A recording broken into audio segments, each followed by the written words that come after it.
Bismillahirrahmanirrahim. Assalamualaikum warahmatullahi wabarakatuh. Waalaikumsalam warahmatullahi wabarakatuh. Kali ini saya mulai channel YouTube-nya dengan kayaknya bincang-bincang santai lagi.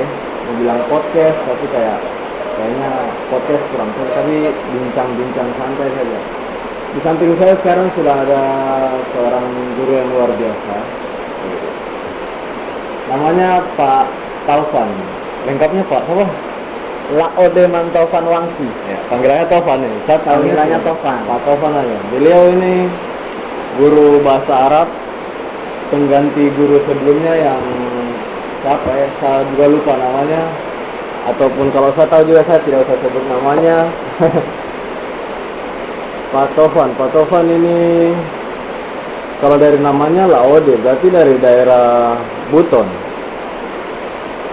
Sebenarnya sih begini ceritanya. Kalau dibilang saya dari Buton, ya saya itu ada darah Butonnya yang pertama nih. Terus yang kedua nggak secara 100% orang Buton juga. Oh, ada campuran. Ada campuran. Jadi ada yang mengatakan Buja, Buton Jawa. Ibu kan bapak yang ini. Kalau Buton itu untuk bapak. Kalau Jawa itu untuk apa namanya ibu. Ada juga yang ngomong busem. Nah, busem. Buton Semarang. Oh, ibu Semarang. Iya, gitu. Nah, Jadi saya ini juga tadi gimana ya? Kayak tidak ini perasaan tuh kalau Pak Taufan dari Buton, soalnya logatnya tuh logat kayak Jawa Barat. Tapi kalau Semarang itu kan bukan Jawa Barat, itu Jawa Tengah ya? Maksudnya? Semarang itu Jawa Tengah. Jawa Tengah. Ada ceritanya sampai ke Logat Jawa Barat. Jawa Barat ada ceritanya. Nah, ceritakan dulu gimana nih? Kalau sampai ke Jawa Barat itu awal mulanya setelah selesai pendidikan, terus bingung. Sekolah di Jawa. Enggak, bukan di Jawa sekolahnya. Sekolahnya di luar negeri. Luar biasa. Di Luar negeri. Malaysia tepatnya. Ya alhamdulillah lah dikasih kesempatan untuk sekolah di Malaysia gitu. Nah, di sana ketemu sama orang Sunda. Di Malaysia Kawan. teman-teman. Ada teman-teman. Di sana kan ada namanya perkumpulan PPI, Persatuan Pelajar Indonesia. Nah, kita kumpul di situ. Di situ banyak dosen-dosen kan gitu. Sedangkan saya kan yang paling muda karena saya lulusan S1. Nah, kemudian Oh, di Malaysia itu S2-nya. saya ambil S2-nya di Malaysia. Kemudian setelah selesai, salah satu kawan saya itu, saya kan lagi bingung mencari pekerjaan ketika itu tahun 2017. Saya mencari pekerjaan, melamar kerja gitu. Akhirnya diterima untuk beberapa sekolah itu menerima Di saya. mana? Di Malaysia. Enggak, di sini di Sorong. Jadi ya seperti itu, berkawan dengan orang-orang Garut, jadi bisa Sunda. Oh, makanya logatnya logat Garut, Sunda, Jawa Barat gitu. Jawa Barat. Nah, kalau kita mau cerita ini kan tadi sebenarnya bagusnya tuh kalau Pak Taufan cerita tuh di akhir baru. Tapi ya sudah mungkin biar jadi penyemangat teman-teman yang nonton juga tuh kalau beliau ini S2 dari Malaysia. Nah, mungkin kita juga mau tahu nih Pak Taufan nih dari pendidikan dari awalnya tuh dari kota mana terus kemana gitu sampai akhirnya sekarang apa berkarir di SMA Muhammadiyah Alamin Kota Sorong ini bersama kita juga, dan untungnya kita satu server jadi enak kalau Ya gini ya, apa ya? Ya biasa-biasa aja sih jalur pendidikannya SD, SMP sama SMA. Mungkin ya berbedanya ya apa ya? Ya kalau saya SD-nya di Yapis Sorong. Yapis Anur, pojok sana. Oh iya. Jadi dulu tuh saya tuh tinggalnya tuh di Pasar Boswesen. Mungkin orang-orang dulu pernah tahu namanya Kompleks WIF. Sekarang, Saya tidak tahu kompleks WIF itu di sebelah mana. Nanti kalau ada teman-teman yang nonton tahu kompleks WIF di mana, komennya kasih tahu saya tidak tahu. Saya ini termasuk orang baru juga di sini. Kompleks WIF itu dekat dengan sekolah saya. Jadi kalau seandainya kita jalan setengah jam itu sudah sampai. Jadi jalan kaki memang. Dari rumah ke sekolah. Dari rumah ke sekolah jalan kaki gitu. Kalau ada juga kan kalau di SMP Apis itu juga ada SD Negeri 1. Nah, itu juga sama. Jadi kita orang-orang yang sekolah di bagian situ ya jalan kaki bareng-bareng baru berangkat sekolah kan gitu. Bisa juga naik taksi, hanya saja kan kita kan ya gitulah, Ya. hemat-hemat lah Iya, kan itu gitu. beli mainan. Untuk beli ya beli mainan, beli apa saja lah kan gitu. Nah, habis itu lulus dari Yapis, Anur. Nah, kami kan bertiga kan bersaudara. Kakak saya Husni, terus ada Elda Sheridan, mungkin ada yang tahu Elda Sheridan itu kan guru di Al-Izzah, SMA Al-Izzah. Terus juga saya nomor 3. Ketika saya dengan kakak saya lulus, akhirnya ditanyakan sama orang tua, mau di mana? Mau lanjutkan di Papua atau di mana gitu. Kakak saya menjawab, saya ingin masuk pondok katanya. Pikiran saya ketika mendengar jawaban tersebut, pikiran saya pondok itu satu tempat, laki-laki sama perempuan gitu. Saya bilang saya ingin ikut kakak gitu. Oh, Pak Taufan dan kakak usianya beda sedikit saja. Beda 2 tahun. Oh, bisa satu sekolah sama-sama gitu ya? Biar bisa sekolah sama-sama. Kakak saya lulus SMP, saya lulus SD gitu. Nah, akhirnya ya udah, ayo berangkatlah kita ke Jawa, tepatnya di Jawa Timur. Kakak saya mondok di. Berarti mondoknya tuh mulai SMP itu. Saya mondok SMP, kakak saya mondok SMA. Gitu. Kakak saya mondoknya di Mantingan, Jawa Timur, di perbatasan situ. Saya mondoknya di Ponorogo. Saya ambil SMP sama SMA-nya di sana. Ya tepatnya di Gontor sana. Gontor. Ya, Gontor. Iya, saya sering dengar juga Gontor, pondok Gontor. Ya salah satu pondok yang mungkin sudah tidak asing di orang-orang Putelinga ya, pondok Gontor itu ya. Tapi ya saya nih gimana? Saya dulu juga pernah mau orang tua kasih sama saya di pondok. Saya cuman gimana ya? Saya tradisi sekali. Saya kayak termasuk anak yang masih manja. Jadi kalau lepas dengan orang tua tuh saya kayak masih ini. Sampai sekarang saja saya cari rumah tuh, saya berkeluarga cari rumah juga yang dekat dengan orang tua. Soalnya saya kayak terasa jauh dengan orang tua itu. Ya mau bilang apa? Mau dibilang manja pun ya terserah, tapi emang kenyataannya begitu. Kadang-kadang kalau ada teman juga yang cerita dia punya pengalaman keluar kota, pisah dengan orang tua, punya pengalaman lebih, biar tahu gimana rasanya hidup. Ya itu masing-masing kan mengukir cerita sendiri-sendiri, Mas. Sendiri. Nah, setelah itu kaget saya pas masuk pondok itu. Oh, ternyata pondoknya beda. Saya ada kakak saya di Mantingan, saya di Ponorogo. Itu jauh kan? Jauh, itu sekitar 10 kilo. Nah, saya punya cerita waktu saya banyak temannya itu adalah karena kita mempunyai dialog yang menurut orang Jawa itu aneh, beda sendiri. Akhirnya orang-orang pada dekat sama kita. Unik gitu ya? Unik gitu. Jadi orang-orang tuh sampai ngomong gini, apa benar ya di Papua itu kalau bilang lampu kelap-kelip itu lampu berkejar-kejaran kan? Jadi mereka itu apa namanya ya, kawan-kawan yang di sana yang dari Jawa itu, yang dari Jakarta khususnya, yang angkatan saya ya, yang sampai lulus di pondok itu ya kita jadi akrab gitu. Berarti berawal dari keunikan itu ya? Keunikan bahasa. Berarti mereka mau tahu itu kayak gimana, kalau di Papua itu gimana gitu? Ya kita cerita padanya kan gitu aja, kita cerita padanya. Papua itu kayak begini, kayak gini. Awal mulanya mereka bilang apa namanya lampu kelap-kelip itu bahasanya orang Papua itu lampu kejar-kejaran. Saya jadi ketawa kan. Oh, jadi mereka menganggap kita seperti itu tuh. Keunikan itu yang membuat saya pribadi ya alhamdulillah bisa berkawan dengan kawan-kawan di sana gitu. Ya jadi akrab, jadi betah. Itu dari di pondok apa Gontor tadi. Nah, Itu dari SMP sampai SMA. sampai SMA. SMA. Terus saya Oh, kuliah. sekolahnya tuh di pondok itu juga kan? Saya di Gontor 2 dulu. Ada namanya, kalau zaman sekarang sudah tidak ada. Kalau dulu ada namanya Gontor 2. Gontor 2 itu apa?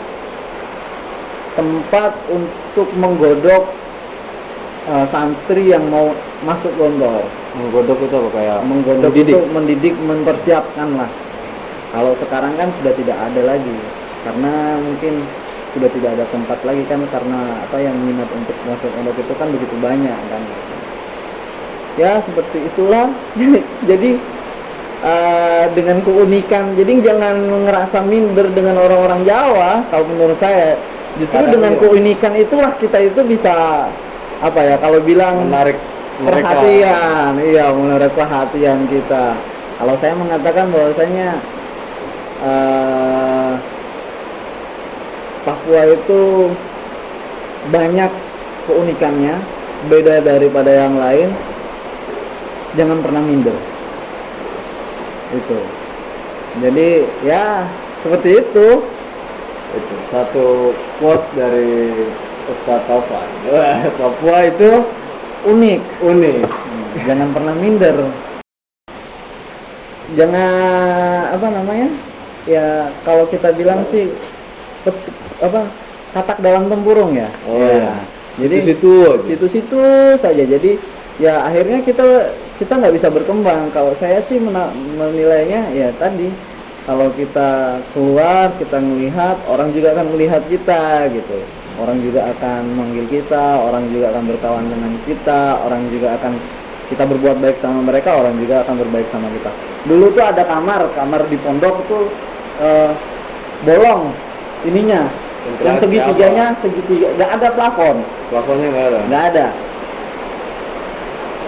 Kawan saya dari Makassar, tahu sendiri orang Makassar kalau ngomong bagaimana ya, lucu kan, orang Makassar juga sama orangnya lucu gitu. Dia dapat paket itu satu hari harus habis. Satu hari itu harus habis.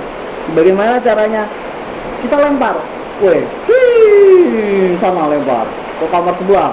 Ntar kamar sebelah yang dapat paket juga sama, lempar lagi, gitu. Berbagi Gitu. Berbagi lewat atap. Berbagi lewat atap, bener. Jadi seru gitu. Ya apa ya? Dengan ya mungkin orang melihatnya, ih kok main lempar-lemparan. Kita bukan melihat lemparannya, tapi kita melihat bagaimana berbaginya kan, gitu kan. Kita nggak melihat rotinya, tapi kita bagaimana kasih sayangnya kan, gitu kan. Jadi kita lempar, lama-kelamaan melihat gini, kardus sudah habis. Kalau enggak misalnya cuma satu orang aja nih, satu orang yang dapat paket gitu, udah mau berapa kamar semua datang semua, satu kardus itu dikelilingi sampai 20-30 antri. bagi. Nah itu cara berkawan kita ya di sana gitu. Itu waktu kami menjalani calon pelajar lah kan, Baru awal-awal beradaptasi. Berawal- Itu cara trik-trik menarik ini gitu. Cari gitu. teman gitu. Cari teman juga bisa seperti itu. Jadi ya apa ya, yang penting mau bergaul sih sebenarnya. Orang-orang timur itu yang penting kita mau bergaul. Jadi ya tadi yang saya katakan, unik, Papua itu unik ya. Ya jangan sampai kita Jangan minder berkecil lah. hati, jangan minder. Jangan minder lah gitu. Terus selanjutnya saya mau Pak Tovan cerita nih.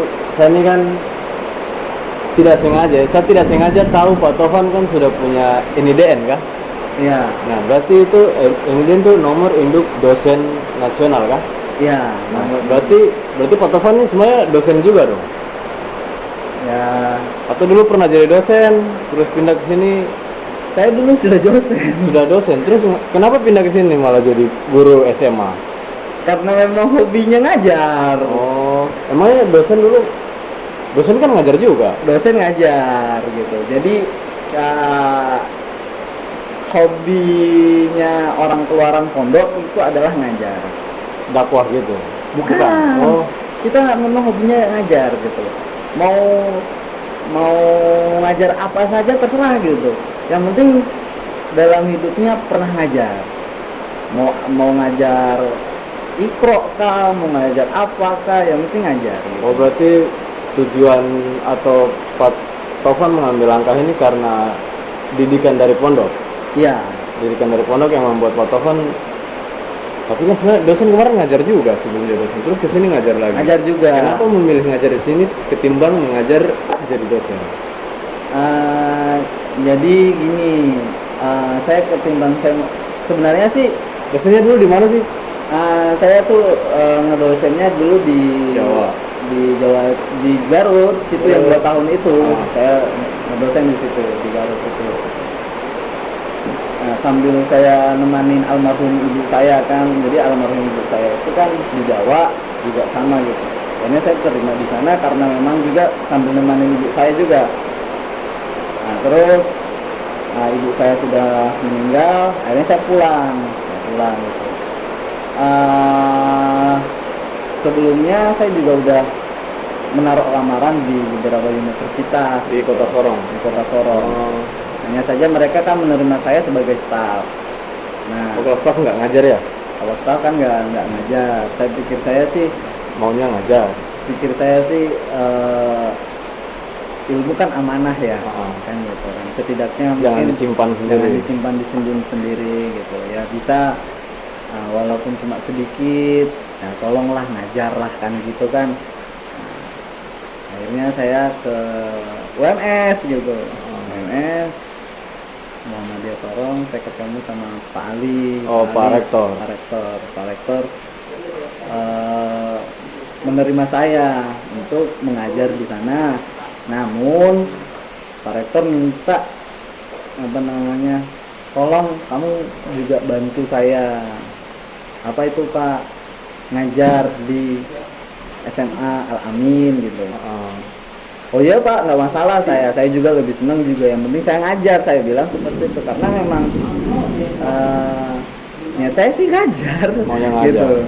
Maunya saya ya pertama niatnya ngajar, yang kedua juga ya tadi walaupun sedikit ya inginnya sih berbagi, karena kan orang berbagi dalam ilmu itu kan kalau diamalkan kan kita kan ya itu kan jariahnya kan gitu kan. Benar sekali. Nah, Itu salah satu yang saya suka dalam mengajar tuh itu.